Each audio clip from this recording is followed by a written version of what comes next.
sini akan menjelaskan sedikit tentang RAM. Kita mulai dari pengertian. RAM adalah tempat penyimpan data atau instruksi program sementara pada suatu komputer. Data pada RAM ini sifatnya sementara, yang artinya jika komputer kamu atau laptop kamu dimatikan, maka data tersebut yang ada pada RAM juga akan terhapus. RAM juga biasa disebut dengan memori, karena pada dasarnya RAM memanglah memori. Ada fungsi RAM. Fungsi RAM ini adalah sebagai komponen yang membantu prosesor untuk mempercepat proses pengolahan data. Data yang akan diproses terlebih dahulu disimpan dalam RAM, dan pada saat prosesor membutuhkan data tersebut, baru RAM akan mengirimkan data tersebut untuk diproses dengan proses pengiriman yang sangat cepat. Jadi apabila kamu mempunyai kapasitas penyimpanan RAM yang besar, maka komputer kamu pun akan mampu memproses data lebih cepat juga. Kemudian yang terakhir ada merek RAM. Ada sekali banyak merek RAM. Saya di sini akan mencoba menyebutkan beberapa merek RAM yang dibilang cukup berkualitas. Pertama ada merek RAM G-Skill. Merek RAM G-Skill ini memiliki performa yang tinggi, cocok digunakan untuk nge-game, terutama game-game yang berat. Dan yang terakhir ada merek RAM Kingston. Sudah sangat familiar dan cukup terkenal, tidak kalah dengan produk flash disknya. Bisa saya jelaskan tentang RAM. Terima kasih. Nama saya Diki Cahyadi. Saya akan mengulas sedikit tentang DVD-ROM. DVD-ROM berasal dari kata digital versatility disk. Sesuai dengan namanya, DVD merupakan sebuah media penyimpanan digital yang isinya sangat bervariatif. Namun kata ROM baru bisa digunakan untuk membaca kepingan CD atau DVD. Dalam artian belum bisa digunakan untuk menulis atau membrowsing sebuah data ke dalam kepingan CD. Yang artinya DVD-ROM adalah sebuah perangkat keras di dalam komputer yang digunakan untuk membaca atau memutar DVD-ROM.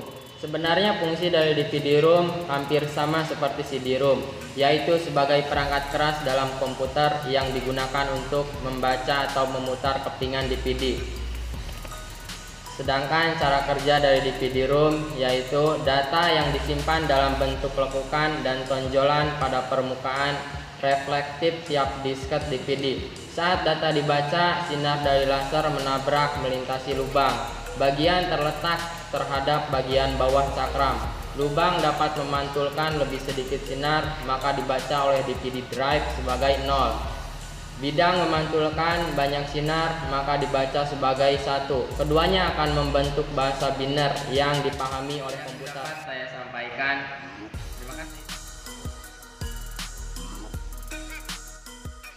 Perkenalkan, nama saya Salva Reza dari kelas 11 IPA 1 akan menjelaskan komponen dalam CPU itu hard disk. Hard disk adalah salah satu komponen perangkat keras komputer pendukung komputer atau laptop yang menyediakan ruang untuk menyimpan data atau output dari proses data yang dilakukan oleh komputer dan manusia. Hard disk biasanya menyimpan data secara paten, walaupun komputer atau laptop Anda dalam matikan data, kecuali Anda menghapusnya secara manual atau hard disk terkena virus. Fungsi hard disk adalah untuk menyimpan data secara permanen ke dalam sektor-sektor yang terdapat pada disk yang telah tersedia di dalamnya. Untuk RAID atau RAID, peranan hard disk sangat vital karena apa gunanya komputer jika tidak bisa menyimpan data yang tidak diproses. Cara kerja hard disk: pada saat berhenti, head berada di atas piringan hard disk. Pada saat diaktifkan, piringan hard disk berputar di spindle. Pada saat berputar sangat cepat, head berada pada piringan hard disk dan berputar berlawanan dengan arah jarum jam. Pada saat komputer hard disk dimatikan, membuat head mendarat berhenti pada tempat tertentu disebut landing zone. Jenis-jenis hard disk: hard disk ATA, hard disk SCSI, hard disk RAID, hard disk SATA, hard disk SSD. Sekian dan terima kasih. Hai, saya Muhammad Rasita Jaya dari kelas 11 IPA 1. Saya akan menjelaskan sedikit tentang CPU. CPU atau casing komputer adalah tempat yang berisi sebagian besar komponen-komponen komputer. Biasanya tidak termasuk layar, keyboard, dan mouse. Memiliki beberapa fungsi, berikut diantaranya: 1. Pelindung, 2. Struktur, 3. Pendingin. Sampaikan, terima kasih.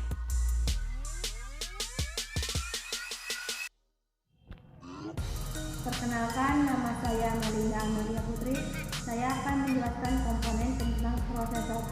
Prosesor sering disebut juga sebagai otak komputer. Prosesor adalah sebuah IC yang mengontrol jalannya keseluruhan sebuah sistem komputer dan digunakan sebagai pusat atau otak dengan fungsi menjalankan tugas dan melakukan perhitungan.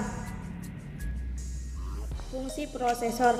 Fungsi prosesor adalah hanya untuk memproses data yang diterima dari masukan atau diinput, kemudian akan menghasilkan pengeluaran berupa output. Cara kerja prosesor.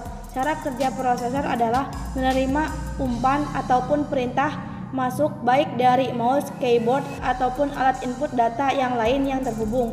Kemudian menerjemahkan atau memproses data perintah tersebut untuk mengeluarkan atau meneruskan outputnya ke hardware ataupun software terkait. Sekian dan terima kasih. Nama saya Ongki Bahtiar, saya akan menjelaskan tentang power supply.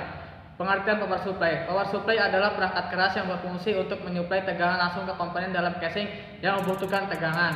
Misalnya motherboard, hard disk, kipas, dan lain-lain. Ketika kita menekan tombol power pada casing, yang terjadi adalah langkah berikut. Power supply akan melakukan cek dan tes sebelum membiarkan sistem start. Jika tes telah sukses, power supply mengirim sinyal khusus pada motherboard yang disebut power good. Fungsi power supply pada komputer. Fungsi power supply pada komputer adalah sebagai perangkat keras yang memberikan atau menyuplai arus listrik yang sebelumnya diubah dari bentuk arus listrik yang berlawanan atau AC menjadi arus listrik yang searah atau biasa disebut sebagai arus DC. Dapat saya sampaikan, terima kasih.